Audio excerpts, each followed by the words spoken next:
Buck Rogers in the 25th century.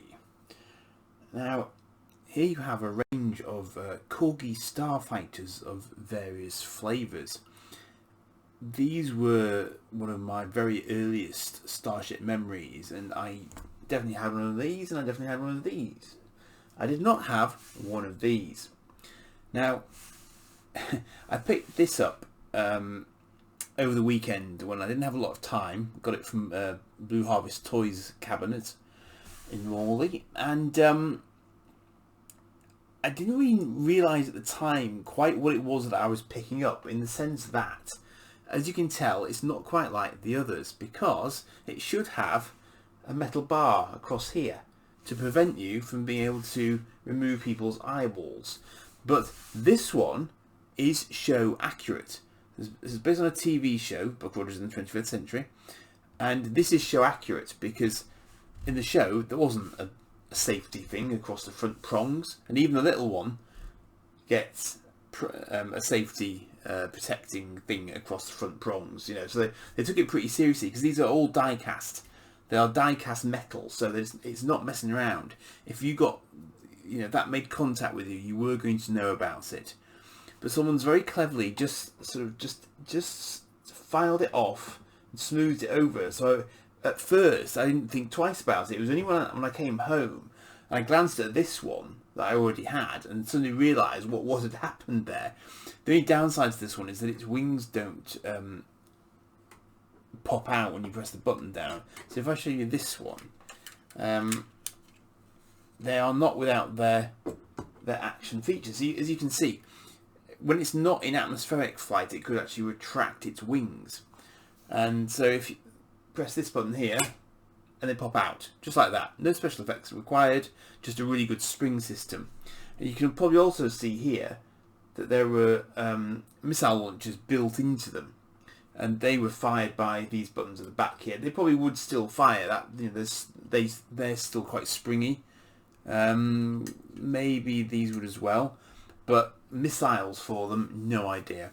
In the boxed version, I believe they actually came with a very small Buck Rogers and Tweaky figure. There's two individual characters, by the way. Tweaky was a robot, Buck was the eponymous hero of the show.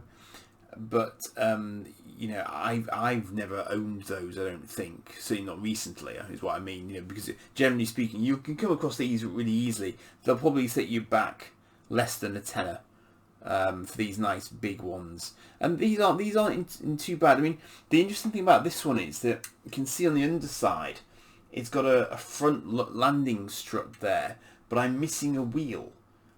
But ironically, I now have one which has no front landing strut, but all of its wheels. So there's definitely potential there for me trying to detach one of the wheels and putting it onto the one that is actually fuller. But the slight irony is that this one's sticker is probably slightly better than this one's sticker. So it's kind of 6 of one, half dozen of another, really, in terms of trying to get a really, really sort of good combination of those. But I've always really liked it as a design. It was a sort of 2-seat cockpit here. That doesn't open up or anything. That's just what it is. But just a really nice example of Corgi tying into licenses as they did even back then. And incidentally, even this little one has wings that do that. They just take a slightly different route to retracting them. But still perfectly operational even now, just slightly less exciting than its larger counterpart.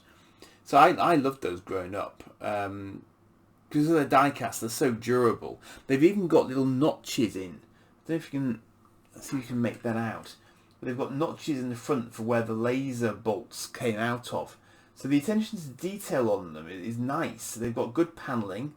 They've got sort of a denotion of the intake for the engines there. The engines are a nice shape as well. You can see where it's sort of all screwed together, riveted together, and you can actually see it's very clearly labelled Buck Rogers Starfighter, and Corgi there, made in Great Britain. So they're a nice weight as well. Engines are plastic, but pretty much everything else is metal. And obviously canopies, see-through plastic. But it's I just really liked them, and they were very, very manoeuvrable in space as well. You know, they were Earth's space and air superiority fighters basically. So you saw a lot of them in the series, and obviously a lot of reused footage and stuff, because back in the day it would have been pretty expensive to do that sort of footage. But pretty easy to find. You find them on eBay very readily, but you'll probably find them in your local retro store as well very easily if you want to have a look at one. As I say, not expensive, loose, and generally in pretty good nick, because you know the wings obviously retract. The only difficulty would be finding missiles for them, I guess. I dare say there are probably people who are 3D printing them, if you had a look. I haven't actually looked for that. I must admit, it hadn't really occurred to me to do that, but now that I've got a couple, maybe it would be quite nice to do that. But yeah, I might have a look into that.